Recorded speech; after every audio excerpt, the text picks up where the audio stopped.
Studio Gujarat.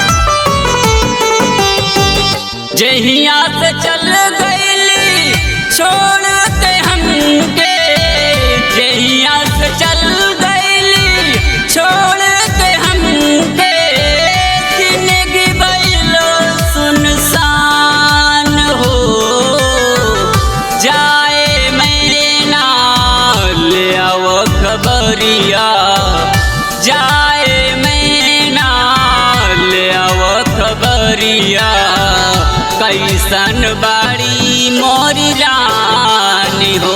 ए मैना कैसन बाड़ी मोरी रानी हो, कैसन बाड़ी मोरी रानी हो।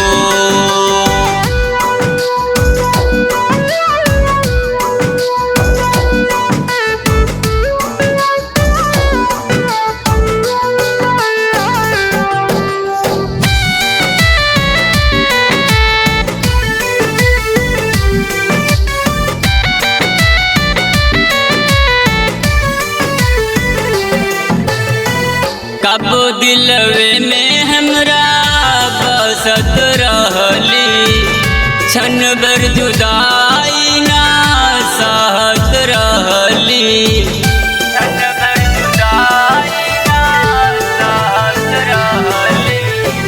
कब दिलवे में हमरा बसत रहली, क्षण भर जुदाई ना सहत रहली।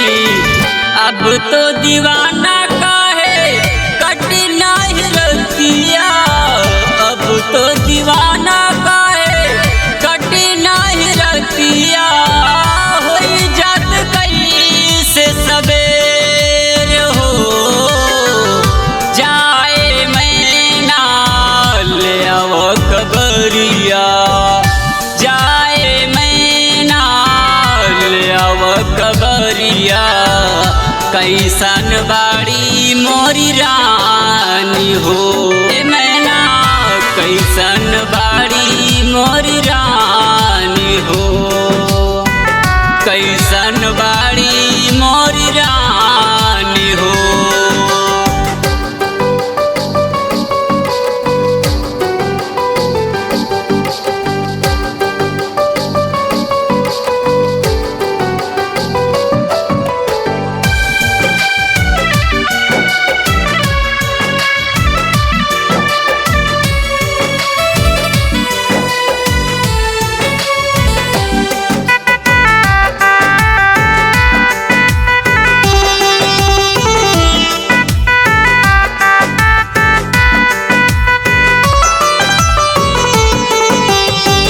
हमरे नियन वो रोवत हुई है, लोरवे से कजरा के धोवत हुई है, लोरवे से कजरा के धोवत हुई है। हाँ, हमरे नियन वो रोवत हुई है, लोरवे से कजरा के धोवत हुई है।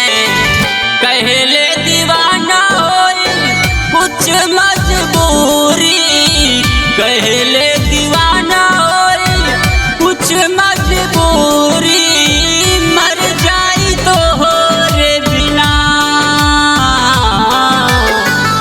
जाए। मैना ले आओ खबरिया जाए, मैना ले आओ खबरिया, कैसन बाड़ी मोरी रानी हो। ए मैना कैसन बाड़ी मोरी रानी हो, कैसन बाड़ी मोरी रानी।